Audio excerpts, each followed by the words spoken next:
Joining us live is our Assistant Editor for Foreign Affairs, Siddhant Sibal, and he's joining us from New Delhi. Siddhant, what more can you tell us about this all-important conversation between Prime Minister Narendra Modi and his UK counterpart?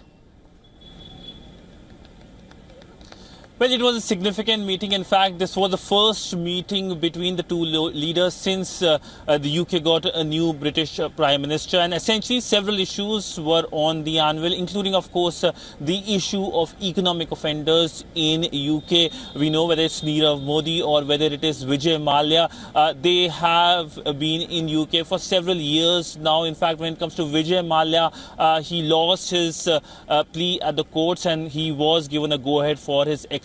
Now, the case remains in legal cases in terms of what next in this specific case.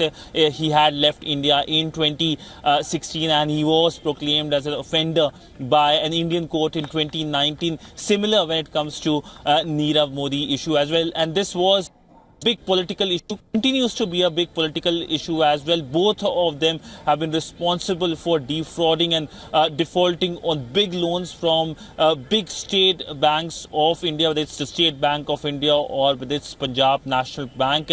It's up to the new UK government to take a final decision on the extradition, which will be seen as a big victory for New Delhi. But not just the extradition issue, not just the issue of economic offenders.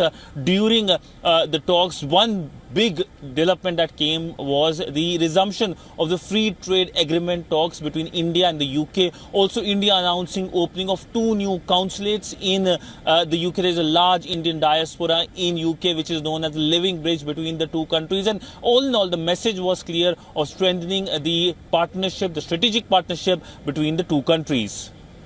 Siddhant, an extradition request for the economic offenders has already been placed. Is there a delay on it? And if so, how soon do you think that can be expedited? Well, in both Vijay Mallya's case, extradition was given a go-ahead by the top courts of UK in 2020 and in 2018. In Nirav Modi's case as well, a go-ahead was given when it comes to extradition. Now, essentially, there are 2 developments. First, of course, more legal developments, something that is shrouded in mystery. And the second is the final call by the UK government on the extradition, because the UK's Home Ministry counterpart of the Indian Home Ministry has to take a final call. The Home Secretary has to take a final call, and if the decision is taken by the new government, the extradition process can go ahead. But essentially, there is the legal angle, there is also the political angle in the extradition, and of course, the big contentious issue between India and the UK remains this one, and India is keen that this issue is sorted as soon as possible, and that is why the Indian Prime Minister raised this issue with the new UK Prime Minister in the first bilateral, the bilateral that happened in Brazil on the sidelines of the G20 summit. Thank you, Siddhant, for joining us with those details. For all the latest news, download the WION app and subscribe to our YouTube channel.